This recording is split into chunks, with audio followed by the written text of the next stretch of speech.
কিসে রিজিক বাড়ে, কি করলে রিজিকে ভরপুর বারাকা হয়, রিজিকের চাবিকাঠি কোথায়, কোন পথে চললে রিজিকে ভরপুর বারাকা হবে, আমার জীবনে বরকত নেমে আসবে রিজিকে, এটা জানতে মনে যাচ্ছে না আমাদের? হ্যাঁ, কষ্ট হচ্ছে আপনাদের? কষ্ট হচ্ছে?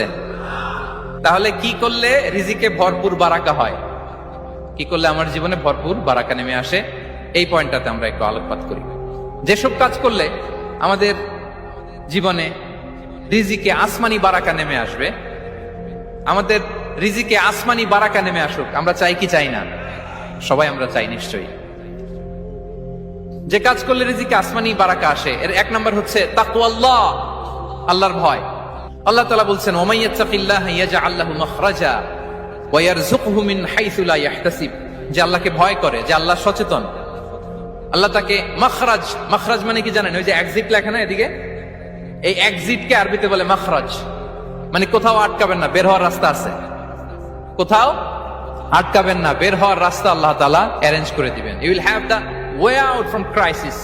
ক্রাইসিসে পড়লে, সংকট মোমেন্টে আল্লাহ তাআলা ওখান থেকে এক্সিটের ব্যবস্থা আপনাকে করে দিবেন। ওয়া ইয়ারযুকহু মিন হাইসু লা ইয়াহতাসিব, এমন জায়গা থেকে আল্লাহ তাআলা রিজিকের ব্যবস্থা করবেন যে সে কল্পনাও করে নাই। এরকম অনেক সময় হয় না যে আমি ভাবিও নাই যে এখান থেকে আমার রিজিকের বন্দোবস্ত হতে পারে, কোত্থেকে যে রিজিক চলে আসলো, এরকম জীবনে মাঝে মাঝে হয় কি হয় না?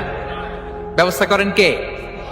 যারা আল্লাহ তাআলাকে ভয় করে, যারা আল্লাহ সচেতন, তাদেরকে আল্লাহ তাআলা স্পেশাল রিজিক দিয়ে ধন্য করেন। তাকওয়াল্লাহ।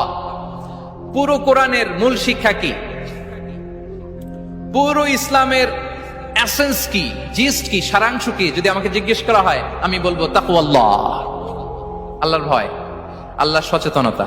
আল্লাহ is watching me, Allah is observing me. Allah তাআলা আমায় দেখছেন, আমি যাই করি না কেন, দরজা বন্ধ করে, জানালা বন্ধ করে, সব বন্ধ করেও যদি করি, পৃথিবীর সবার চোখ ফাঁকি দেয়া গেল, আল্লাহর চোখ ফাঁকি দেয়া যায়?